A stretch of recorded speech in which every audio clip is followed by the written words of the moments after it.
BDI sot ka akuzuar qeverinë aktuale lidhur me qeverisje një vjeqare ku siç thon ata, ishte një vit pa barazi, pa përfaqësim të drejtë dhe pa respekt institucional ndaj shqiptarëve dhe vlerave themelore të bashkëjetesës në këtë shtet, për të cilat thonë se janë zotuar si shoqëri dhe si shtet multietnik.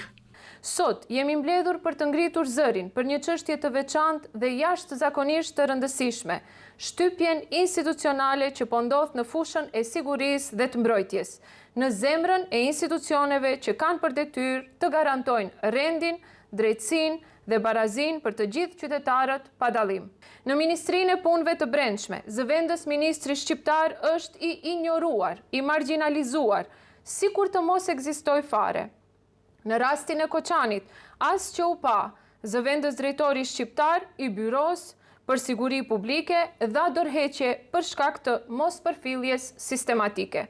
I menjëhershëm ishte reagimi i Vlenit, të cilët thonë se BDI flet me fjalë shqip, por me veprime kundër shqipes. Ata thonë se për 2 dekada rresht, BDI ka mbajtur gjuhën shqipe në majë të gjuhës, por kur në zemër e aq më pak në zbatim.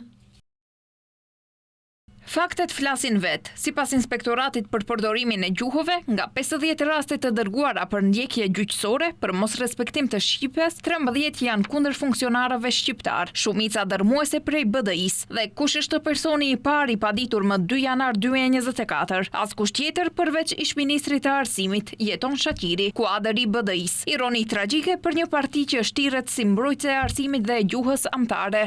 Vlen ndryshe nga BDI nuk bën teatër me gjuhën shqipe, që prej ditës së parë në qeveri, Vlen ka ndërmarrë hapa të qarta dhe konkrete për ta bërë barazin gjuhësore realitet, than nga Vlen.